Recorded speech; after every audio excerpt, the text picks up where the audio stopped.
Last summer, the government published their long-awaited inclusive transport strategy, setting out the plan to enable street transportation across the country to be accessible and inclusive for disabled people. As is obvious, if streets, trains, buses are made accessible and inclusive for disabled people, everybody benefits. The streets, or pedestrian ways, are such an important part of our public realm, making up over 3/4 of it. They form the part of every journey. If you're going by train, by bus, even if you're just walking to the car, it's likely that the street will be involved in that journey. Getting the basics right is absolutely critical. Drop curves, smooth pavement, even before you move on to some of the more advanced features. Getting an environment right for all means that not only people can access their local environment independently, but it makes environmental and makes economic sense. I'm delighted also that the CIHT got involved in this area last year, publishing their review into shared space. The review found many things, not least a lack of knowledge and understanding on behalf of engineers and designers of inclusion and of the legislation which impacts this area. A key recommendation was for increased education and continuing professional development to enable all who are involved in laying out our public realm, not least our roads and streets, to have that level of understanding, that knowledge, that insight into what it takes to really understand inclusive design. And it really is for a partnership, not just for government through the inclusive transport strategy, but for all involved to come together to lead on this, not least the professions. So I'm delighted that the CIHT are working with the Department for Transport to really push this issue forward, not just for disabled people, but for all people. I'm delighted today to be joined by Sultan Mahmood from the Department for Transport, the Department for Transport's expert on inclusive design and the legislation in this area. As I said in the intro, it's all about education. Often in modern times, education starts with the first webinar. Delighted to greet you here today. So Sultan, talk us through the legislation in this area and what it's aiming to achieve. The key legislation really around equalities is the Equality Act 2010. And it's an interesting piece of legislation. It brought together 116 different pieces of legislation. I think people often thought of equality as quite a minefield because there were so many different pieces of legislation. So the idea behind the Equality Act 2010 was to kind of simplify the legislative field around equalities and to harmonise it as well. And I think the main aim for the Equality Act is about protecting individuals against unfair treatment. So it makes us think about the things that we need to do to ensure, as you said earlier on, that our highways or our facilities or whatever it is that we're involved in is accessible and inclusive to everybody. So how does the legislation impact and apply to highways? In the intro, you mentioned about the highways and the infrastructure being part of everyone's journey, and I totally agree with that. I think sometimes we take highways and footpaths for granted, and they become part of our lives. But if we start to consider equality in that as well, in that equation, then we need to start thinking a little bit more laterally in terms of access and in terms of inclusion. So if we take it from a planning perspective, if we're planning some kind of infrastructure, then we need to think about the impacts that that infrastructure has. So is it accessible? Is it inclusive? What negative impacts? I think the important thing here is what negative impacts will we create possibly in building this infrastructure? So if I give a couple of examples then, noise pollution. It's something that always people talk about, but do we consider who is impacted negatively with noise pollution? Is it everybody that lives around there, or is there particular groups of people that are impacted? So we need to do a bit of research and think this one through a little bit more. Also, there's issues around, for example, economic benefit. I think a lot of the time some of the driving factors behind infrastructure is around economics, but who is it benefiting and who is it impacting negatively? Is there a negative impact as well? So we don't often think about the negative impacts. And I think for me, when we start to look at the Equality Act and start thinking about equality to do with infrastructure, we need to start thinking about what some of the negative impacts could possibly be as well. So that's kind of like from a planning aspect.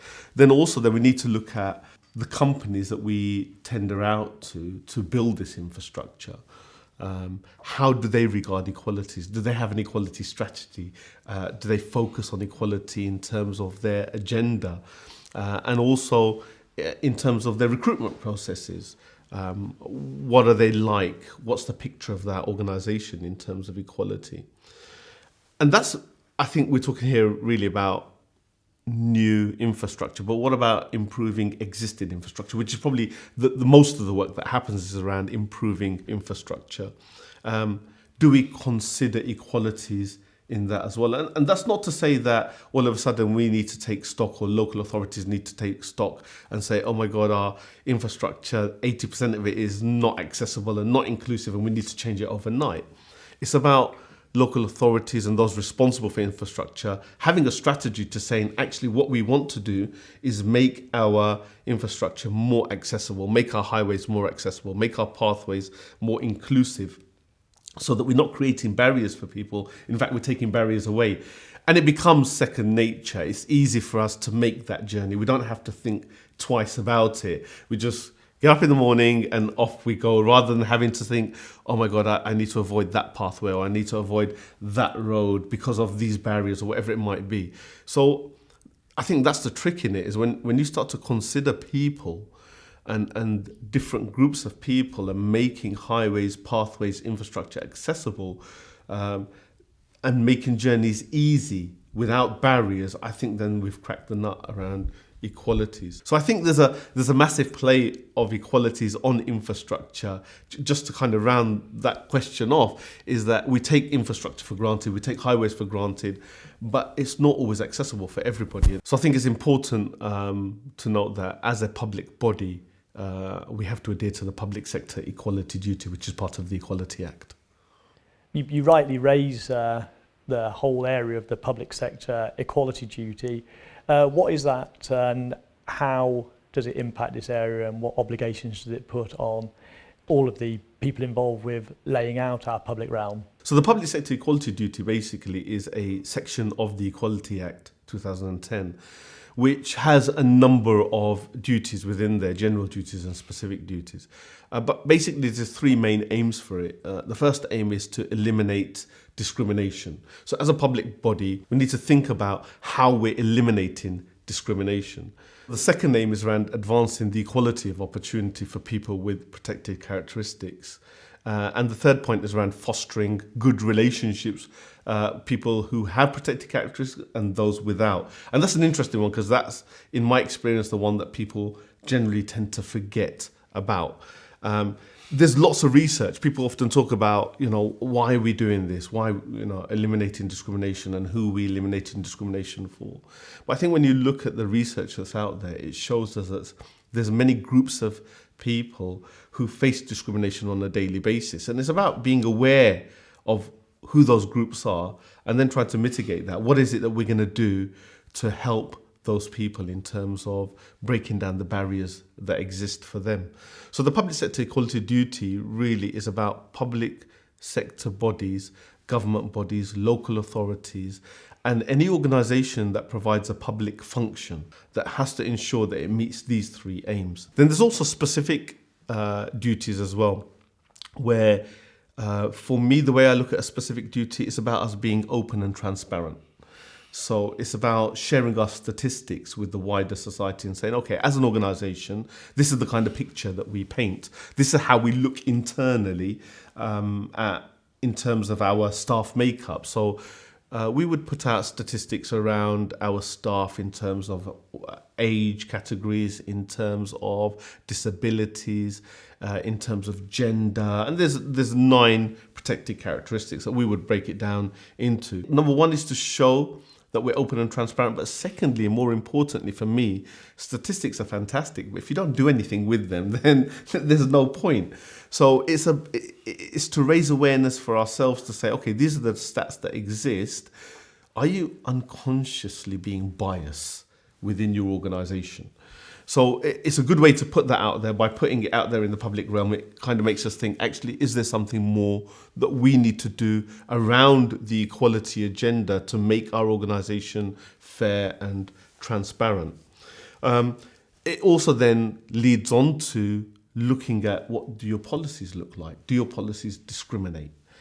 And that's an interesting question when you ask people. I like asking people that question, do your policies discriminate? Because the first thing they do is put up a barrier and say, no, they don't.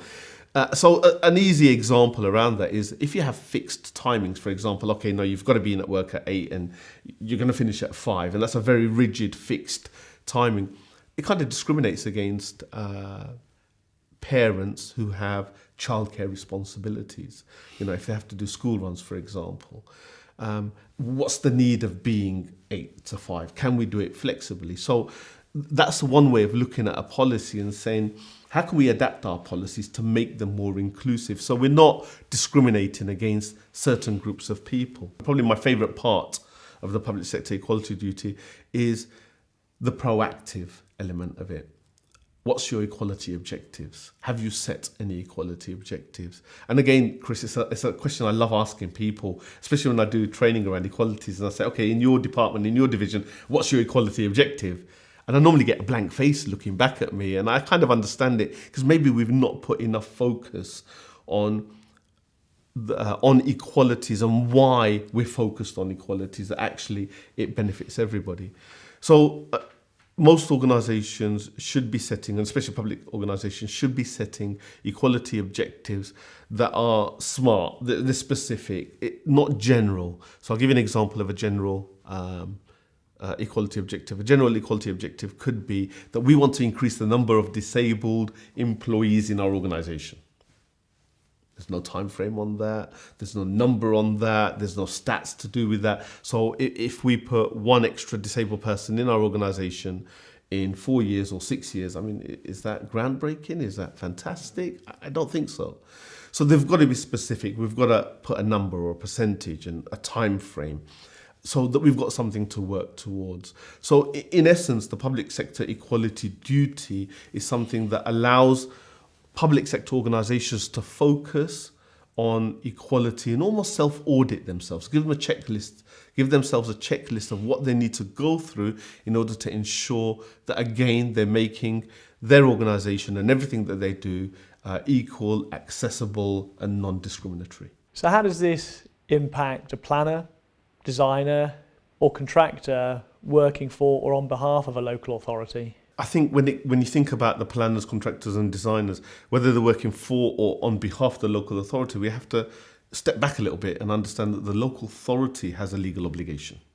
So if the local authority has a legal obligation under the Equality Act as part of the public sector equality duty, they've got to ensure that anybody who works for them or is carrying out a function or service on their behalf is abiding almost by that public sector equality duty as well. So, for example, if somebody's planning street design, do they think about placement of street furniture? Does it help or does it hinder? You know, and in terms of the different protected characteristics. And we often focus around disabilities, but what about children as well? You know, let's think about them or on other street users and road users as well. So that's one element that I think that planners need to think about or designers need to think about. And also around accessible parking. Where do they place it? How do they place it? Is there going to be enough space? Do they think about the area in terms of numbers of people who need accessible parking? So in terms of meeting their legal obligations, the local authority needs to have these discussions with their planners around infrastructure and especially how they're going to design it to make sure that, again, going back to, I think the words that I like to use a lot is around accessibility and inclusion, that they're accessible and they're inclusive to everybody. For me, I think also that the planners, designers, contractors, I think they need to increase their knowledge around equalities. Very often they shy away from the word equalities. What does it mean? But I think actually when you break it down, they'd understand that it's part and parcel of what they actually do anyway. And they need to increase their knowledge and think about it in the design, just like they do with health and safety. It should be integral in any design or any change that we do around infrastructure. So who's covered? The Public Sector Equality Duty, the Equality Act 2010 actually mentions protected characteristics. And there's 9 protected characteristics. So if I can remember them all, they're age, disability, gender reassignment, pregnancy and maternity, marriage and civil partnership, race, religion and belief, and sexual orientation. And people often ask why these 9, why don't we add more to that? From my perspective, I think that when you look at the research and the data that's out there, you'll always find research that shows that there's discrimination specifically against these particular characteristics. And the other thing I'd like to say about these characteristics is that often when we think about protected characteristics or Equality Act, we often think, oh, it's not for us, it's for other people. Well, actually, we all fit into those categories. When I think about those categories, I probably fit into about 3 or 4 of them. Age, I'm getting to a certain age. You know, my white hair and my beard reminds me of that every morning. In terms of race, I am an ethnic minority, and even if I was a majority, I still belong to a particular race. I'm married. I have a particular religion, and I have a particular sexual orientation. So that's 5 actually out of the 9 that I fit into. And I think when we all do that, when we all think about that and say, actually, when we consider the protected characteristics, we're considering ourselves as well as everybody else. So we shouldn't miss anybody. So for me, in terms of covering, those 9 protected characteristics are written in legislation, but sometimes in particular areas, we need to look at other vulnerable groups as well. And the best way to find out what the other vulnerable groups are is to talk to your local authorities, talk to the local health authority as well. They'll probably have a list of people who they regard as vulnerable in that area as well, or as discriminated against in their area. So it's always good practice to have a think outside of the scope of the 9 protected characteristics as well. So in highways, is the main focus on disabled people? I think in my experience, that's what I see. I see that there's a big focus on disability. Obviously, we need to make our highways and our infrastructure accessible. And we need to think about the fact that are the highways discriminating against people with disabilities in the sense that we haven't made them accessible? Are they as easy to access for disabled people as they are for people who don't have any disabilities? So I think the way I look at it, I think that's what I hear and that's what I see. But I think we have to remember that the equalities agenda is a lot wider and a lot broader than just disabilities.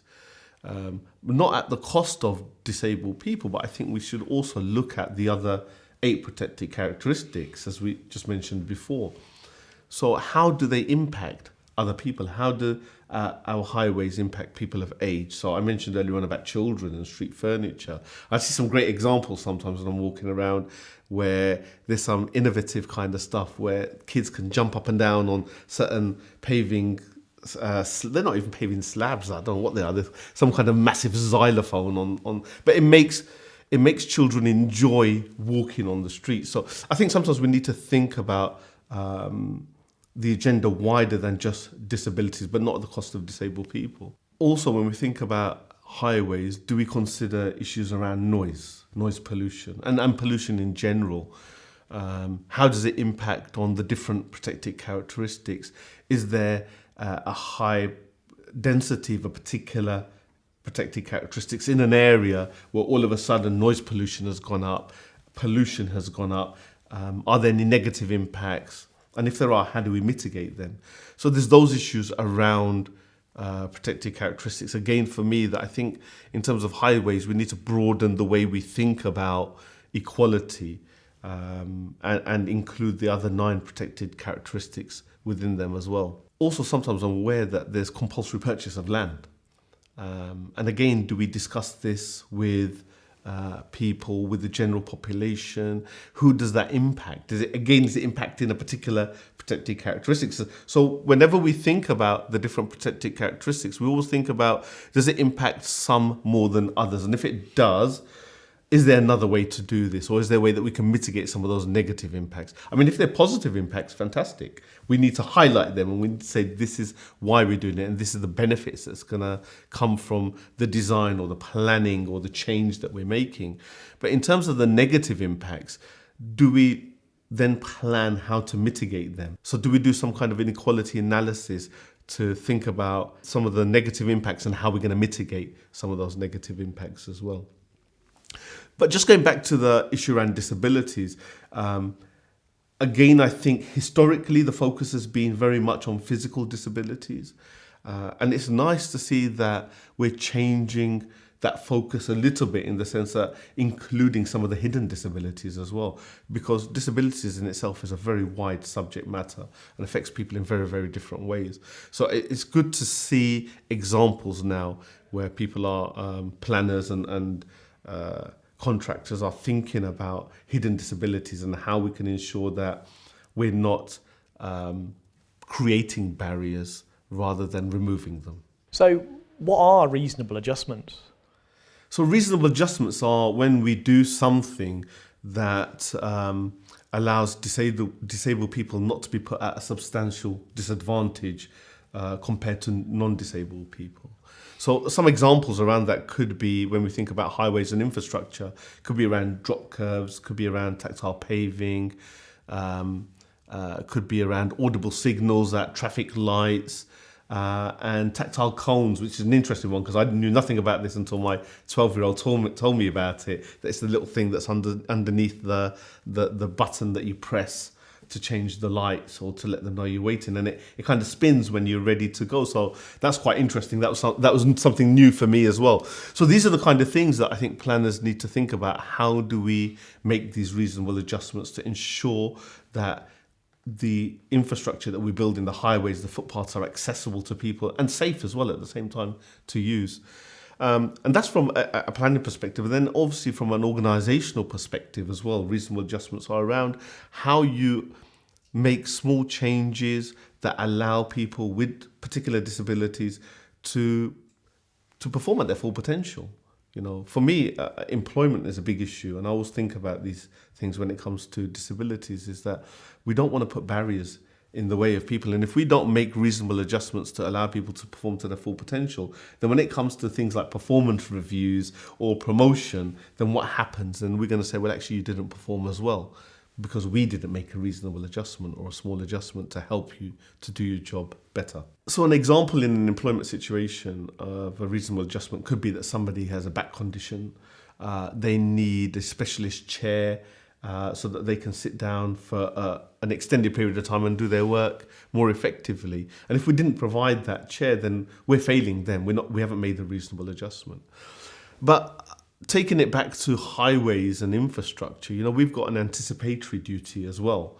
And what that means is that we can't rely on the fact that somebody has to make a complaint before we do something. It means that we need to have forethought. We need to think ahead in terms of our planning, in terms of our design, to say, okay, what are some of the barriers that people could face from the protected characteristics and from specifically disabilities when we're talking about reasonable adjustments, that we then need to build into the design to ensure that we mitigate those barriers or take those barriers away. So for those involved in street design, what do they need to do to be compliant with the Act?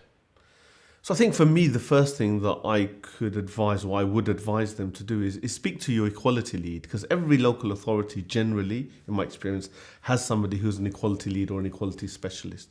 It's to talk to them and say, okay, how will the public sector equality duty impact here? So you can have an initial discussion with them and try to thrash out some of the negative impacts that you might feel maybe they're to do with the protected characteristics. The second step for me would be around liaising with groups that the local authority already has connections with, and to do some kind of consultation. For me as well, I think consultation is one of those things that you need to do it properly and not just consult for the sake of consulting. It's to empower people so that they totally understand the process. So when you empower people and they understand the process and they know what they can contribute and how they can challenge constructively, it helps in terms of making street design or highway design much more inclusive and much more relevant to people's needs. So it's important that these issues that come out are integrated into the planning stage as well. If you look at the 5 objectives from the CIHT review, with inclusive environments being, I think, the main one that came out. And I think that was driven by the fact that in street design and in infrastructure, planners weren't taking account of their legal obligation around the Equality Act. So it's very much driven by that. So it's something that I think that when we talk to organisations and we talk to groups and we talk to people from these protected characteristics, we then take their views and see how we can integrate that in. And just consulting with people initially is not good enough. That doesn't satisfy our public sector equality duty, because we need to keep them engaged in the whole process. So we need to consult and engage them early. And then as we design and go back to them, see if there's any tweaks that they think. And while the infrastructure is being built, while streets are being designed or being built, I think it's important that we keep in touch with people and allow them to come and view the transformation. Because sometimes, and I know quite a few people like this, something that they see in design, they think it looks really good, but then in practicality, they might realize actually it doesn't work. So in order to kind of save money and save time, it's better that we keep people engaged throughout the process so that they can, if we need to make tweaks, if planners need to make tweaks, they can do that. It's cost effective, it's quicker, and it ends up being suitable for people at the end. And finally, I think that monitoring is a big issue that often many people don't do. I think in the CIHT review, it showed that at the 12 schemes that they looked at, I think only one actually went back and monitored. So, you know, you've planned something, you've consulted with people, we think we've got a perfect solution. We need to go back and monitor, how does it work? How's that space being used? Are there any issues that we pick up from usage? And are there any tweaks that we then need to make on top of that as well? So I think it's important that there's an ongoing monitoring process. I think as individuals we change. If you go back maybe 15, 20 years, you never saw people walking around with mobile phones in their hands, just staring at their phones. And now you see it everywhere. So we change as society. And I think as society changes, we need to ensure that the spaces work for us as well. So it's very, very important that we go back and monitor what it is that we've put into place. And that's not just for new schemes. I think it's when we do adaptations to infrastructure as well, into highways and street design. Monitoring, I think, is very, very important. So how do you ensure that designers take into account the needs of all members of society? When I think about designers and planners and street infrastructure, highways, it's about involving people and involving them early. And also when you talk about involvement, so if we're talking about disabilities, for example, we've got to understand the vast range and difference within that particular protected characteristic itself. So somebody who's visually impaired may have different needs to somebody who's a wheelchair user. So for planners, they need to talk to people. They need to talk to a range of people and involve them early. It's not just about making fantastic design that we can stand back and admire and say, doesn't that look pretty? It's about making it, for me anyway, I think, almost like a natural environment, something that we don't really need to think about, that we don't need to consider. It's almost like it's second nature, making that journey, as you said, Chris, right at the beginning, from your house to your car, from your car to work, or walking down to the local shops. It should almost be second nature. We shouldn't really have to think about it. For me, that's great design. So it's about involving people early, being open to constructive criticism, lateral thinking outside the box sometimes as well, you know, and best practice. I think in the equalities field as well, it's very good to look around and see what people are doing and how does it work, and also the monitoring side of that. How have they monitored it as well? So because it might look like it's going to work, but if it doesn't work, then we need to know. So I think best practice is another very good avenue to think about. You know, if we can make it work for people who have protected characteristics, you know, we can make it work for everybody. And that's the bottom line for me when it comes to equalities. So is there any other guidance we should be thinking about? Chris, there's loads of guidance. You know, we live in an information age, and nowadays you can pick up your phone and you can Google whatever you want. And it's interesting, whenever I Google something, I always find a new document around equalities.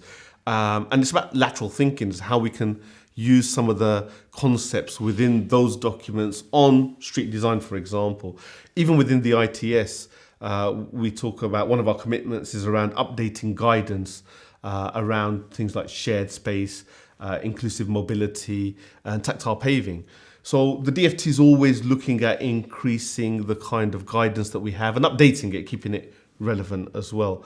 Then you've got organisations like the Equalities and Human Rights Commission, who have lots of guidance on their website around many, many different issues. And again, I think sometimes it's just about looking at it laterally and with an open mind and saying, how does that work? How can we implement some of those ideas into street design? And then you've got the manual for streets as well, you know, and even though that's, I think in 2007, I think that was written, that still talks about inclusion. There's an element in there that talks about inclusion and talking to people and involving them in street design. So there's lots and lots of guidance out there. And we will be putting some links up for guidance, I believe, on this webinar as well. So people can go to there and find some relevant guidance that may help them to make street design more accessible and more inclusive. So from the DFT perspective as well, there's lots of guidance, you know, from the inclusive transport strategy. Part of our recommendations is that we're suspending the LTM 111 around shared space, and we're updating our guidance. So we're updating our guidance on shared space, inclusive mobility, and tactile paving. So there's lots of guidance that's out there at this moment in time. So can I thank you, Sultan, for your time and insights, and thank everybody for watching. I hope that's been informative and maybe the first step on ensuring that, whether it's pavements, walkways, roads, any element of our public realm, at every beat point we consider the bedrock to be inclusive design, to have our streets, our public spaces, our cities, our communities accessible for all, fit for the future, all based on inclusive design. Thank you.